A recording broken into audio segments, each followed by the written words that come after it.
Assalamualaikum warahmatullahi wabarakatuh. Perkenalkan, kami mahasiswa Universitas Pamulang ingin mempresentasikan, menjelaskan dan mengedukasi masyarakat tentang apa itu sekolah pasar modal.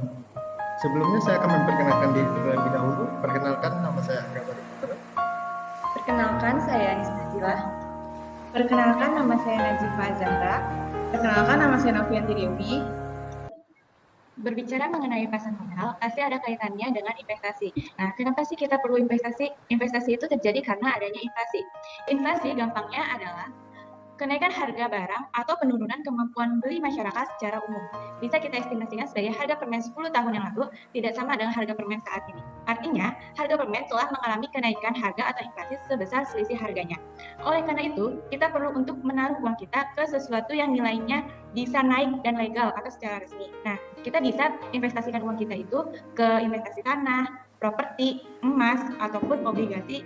Mengenai pengertian investasi itu sendiri, investasi itu gampangnya adalah penundaan kesenangan saat ini dengan harapan akan dinikmati lebih di masa yang akan datang. Sebagaimana yang sebelumnya sudah saya jelaskan, bahwa penundaan tersebut bisa ditaruh dalam bentuk investasi barang-barang yang nilainya akan lebih bermanfaat. Nah, untuk tempat investasi tersebut biasanya berada di pasar modal. Apa itu pasar modal? Pasar modal adalah mempertemukan pihak yang membutuhkan dana jangka panjang dengan pihak yang membutuhkan sarana investasi pada produk keuangan, seperti saham, obligasi, reksadana, dan lain-lainnya. Secara prinsipnya, pasar modal hampir sama dengan pasar-pasar pada umumnya. Perbedaan yang paling mencolok hanya pada produk atau barang dan mekanisme atau cara jual belinya.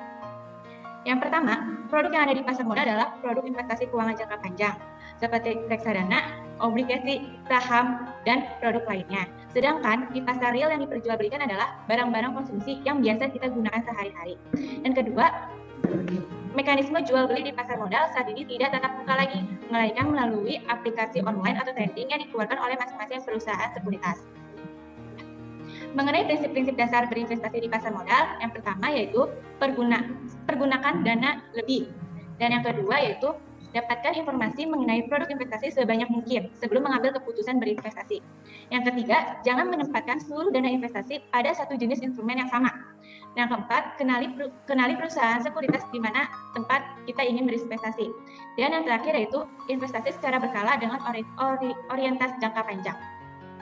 Ada dua macam pasar di pasar modal. Nah, untuk materi tersebut akan dijelaskan oleh teman saya. Baik, di sini saya akan menjelaskan macam-macam pasar di pasar modal. Ada dua macam pasar di pasar modal. Yang pertama pasar perdana dan yang kedua pasar sekunder. Pasar perdana itu atau biasa juga disebut dengan IPO, Initial Public Offering, atau proses go public, di mana mempertemukan antara perusahaan yang butuh dana dengan masyarakat yang mau berinvestasi. Selanjutnya, perusahaan ini akan diberi titel tambahan yakni dengan kata TBK atau artinya terbuka. Setelah proses IPO, saham perusahaan tersebut akan dicatatkan di Bursa Efek Indonesia untuk diperjualbelikan oleh seorang investor. Yang kedua, pasar sekunder, yaitu lanjutannya dari pasar perdana. Layaknya bursa mobil, bursa properti, dan bursa-bursa lainnya, di pasar perdana ini yang bertransaksi adalah pihak-pihak selanjutnya dari pertama saham perdana. Pemegang perdana bisa melepas sahamnya di sini dan melelangnya. Sistem lelangnya mirip-mirip seperti lelang pada umumnya. Semakin banyak yang beli, maka secara panjang harga saham akan naik, dan semakin banyak yang jual, maka harga saham akan turun sesuai prinsip ekonomi dasar. Apa sih yang menyebabkan orang beli dan jual saham tersebut? Tentu saja secara logika adalah perusahaan yang dibelinya atau kinerja dari perusahaan yang dibeli. Selanjutnya saya akan menjelaskan mengenai konsep dasar reksadana. Reksadana adalah sarana untuk menghimpun dana dari masyarakat yang memiliki modal sebagai unit pernyataan untuk diinvestasikan dalam berbagai saham atau instrumen investasi lainnya oleh manajer investasi. Selanjutnya, saya akan menjelaskan mengenai konsep dasar reksadana. Reksadana adalah sarana untuk menghimpun dana dari masyarakat yang memiliki modal sebagai unit pernyataan untuk diinvestasikan dalam berbagai saham atau instrumen investasi lainnya oleh manajer investasi. Analogi sederhananya, kalau reksadana kita menggunakan kendaraan umum yang ada sopirnya yaitu manajer investasi. Nanti manajer investasi yang akan menghubungi perusahaan sekuritas untuk melakukan jual beli produk-produk yang disebutkan di atas. Yang kedua, ETF. ETF adalah reksadana yang pembeliannya sama persis dengan beli saham. Apabila telah memiliki akun saham, maka tinggal ketikkan kode ETF-nya di aplikasi perusahaan sekuritas untuk melakukan pembeliannya. Jadi tidak usah repot-repot ke manajer investasi atau buat akun untuk di agen penjual reksadana. Semua produk-produk ini bisa kita beli melalui perusahaan sekuritas. Indeks saham. Indeks saham adalah rata-rata pergerakan harga saham di Bursa Efek Indonesia. Terdapat 4 indeks saham, yakni IHSG, atau indeks harga saham gabungan, yaitu pergerakan rata-rata seluruh saham yang ada di Bursa Efek Indonesia. Kalau naik artinya secara rata-rata keseluruhan harga saham naik dan sebaliknya. Yang kedua ada LQ45 atau indeks saham yang terdiri dari 45 saham terliquid atau paling sering diperjualbelikan di IHSG seumpama 6 bulan terakhir.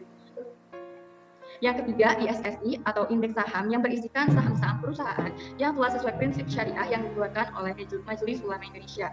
Dan yang keempat ada JII atau Jakarta Islamic Index, yaitu indeks yang memuat 30 saham yang paling sering diperjualbelikan di ISSI. Untuk indeks lainnya tinggal menyesuaikan. Sebagai catatannya, untuk indeks saham individual, yakni pergerakan harga saham per perusahaan dimulai dari angka 100, apabila angkanya saat ini jadi 2000, artinya saham tersebut telah naik sebesar 19 kali lipat atau 2000 dikurangi 100 menjadi 100. Untuk materi selanjutnya akan dijelaskan oleh teman saya. Bagaimana cara membeli saham di bursa?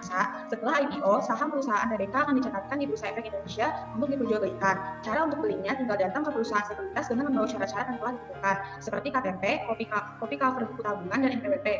Dan menunggu sekitar 2-3 minggu. Kemudian, kalau akunnya udah jadi, akan diberi password dan username untuk transaksi di aplikasi online trading perusahaan sekuritas. Untuk lebih detailnya akan dipandu oleh perusahaan sekuritas di sesi kedua nanti. Berapa biaya yang dikeluarkan? Umumnya berkisar dari 0,19% sampai dengan 0,3% dari nilai transaksi, atau 3-1%. Kapan sih bisa jual beli saham? Jadwalnya itu Senin sampai hari Jumat dari jam 9 sampai jam 16 WIB. Istirahat dari jam 12 sampai jam 13.30 dan khusus hari Jumat lebih cepat 30 menit istirahatnya dan lebih lambat 30 menit. Fraksi harga adalah ukuran tawar-menawar yang diperbolehkan. Misal harga 100 berarti masuk kelompok harga kurang dari 200, di mana naik turunnya hanya 1 perak dan maksimal naik turunnya 10 untuk 1 kali order. Auto rejection system adalah batas atas dan batas bawah naik turunnya harga saham dalam 1 hari. Kalau menyentuh batasnya akan berhenti diperdagangkan dan baru dibuka esok hari. Misal harga saham 100 berarti masuk kelompok harga pertama, naiknya maksimal 135 dan turunnya maksimal 65. Jadi sederhananya seperti ini. Kayak di pasar, misalnya kan ibu-ibu tawar-menawar dengan penjual ya, harga ikan 10.000, ditawar 5.000. Bisa nggak hal tersebut kita lakukan di pasar saham? Karena ya memang pasar, hal tersebut bisa dilakukan tapi mengikuti tata cara yang telah ditetapkan oleh OJK dan BEI. Namanya yaitu fraksi harga dan auto rejection. Materi selanjutnya akan disampaikan oleh rekan saya. Baiklah, di slide selanjutnya saya akan membahas tentang OJK atau Otoritas Jasa Keuangan. OJK adalah lembaga tertinggi di bawah Presiden untuk pengawasan pasar modal. Sederhananya, mereka itu adalah pelaku pasar, namun sering dibilang juga oleh kondisi sektor keuangan di Indonesia. Di pasar modal, OJK dibantu oleh Bursa Efek Indonesia sebagai pengelola pasar atau modal. KPEI.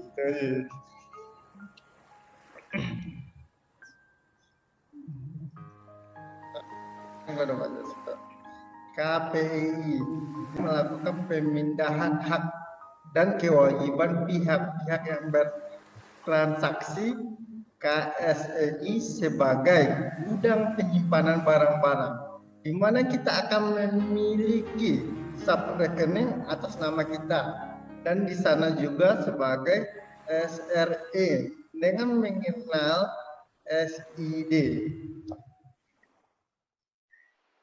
Kemudian di sana ada perusahaan efek yang menjadi perantara perdagangan efek dan biasa disebut juga perusahaan sekuritas atau broker atau anggota bursa yang bertindak sebagai toko di pasar modal. Jadi masyarakat kalau mau beli produk pasar modal, terutama saham harus iya perusahaan sekuritas. Jadi masyarakat kalau mau beli produk pasar modal terutama saham harus melalui atau via perusahaan sekuritas tersebut. Selain itu ilegal atau bodong. Baiklah, kita masuk ke dalam tampilan website akses KSEI. Jadi pada saat rekening di pasar modal akan dibukakan, ada 2 jenis rekening. Jadi yang pertama itu rekening efek, dibuka oleh KSI atas nama kita sendiri untuk menyimpan saham dan efek lainnya. Yang kedua itu ada rekening dana, dibuka di perbankan umum atas nama kita sendiri juga, yang telah bekerja sama dengan perusahaan sekuritas, di mana rekening yang ini khusus untuk transaksi saham. Yang kedua ada rekening dana. Rekening ini dibuka di perbankan umum atas nama kita sendiri adalah bekerja sama dengan perusahaan sekuritas di mana rekening ini khusus untuk transaksi saham. Jadi tidak ada ATM dan juga penarikannya. Hanya bisa dilakukan melalui aplikasi online, trading, atau perusahaan sekuritas lain. Nantinya rekening ini akan dihubungkan dengan rekening pribadi atas nama kita juga dan didaftarkan di awal untuk keamanan penarikan dana. Jadi ini hanya bisa ditransferkan ke rekening yang telah didaftarkan untuk penarikan itu. Semua pembukaan rekening di atas dibantu prosesnya oleh perusahaan sekuritas dengan menyertakan syarat-syarat yang telah diminta di awal tadi. Jadi teman-teman, kesimpulan dari pertemuan kita sekarang atau hari ini adalah, jadi sederhananya pasar modal itu adalah pasar yang memperjualbelikan barang-barang investasi keuangan jangka panjang yang resmi dibentuk oleh negara, di mana OJK sebagai polisi atau pengawasnya, bursa sebagai pasarnya atau malnya, dan perusahaan sebagai sekuritas sebagai toko di mana kita beli barang. Satu toko saja bisa membeli semua produk yang ada di pasar modal. Jadi jualannya itu semua toko itu seragam. Jadi tidak ada yang berbeda-beda ya teman-teman. Barang-barang yang diperjualbelikan dikeluarkan oleh perusahaan tercatat atau emiten dan melakukan jual beli adalah masyarakat. Untuk beli saham, masyarakat perlu buka rekening di perusahaan sekuritas dan dibantu semua proses oleh staf perusahaan sekuritas yang ada. Setelah itu kita mendapatkan username-nya, password, dan dapat juga mengakses aplikasi online trading tersebut. Setelah itu kita juga bisa melakukan jual beli saham di pasar modal Indonesia.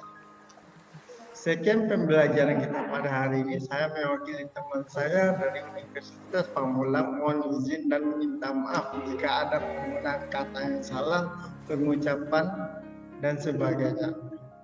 Terima kasih.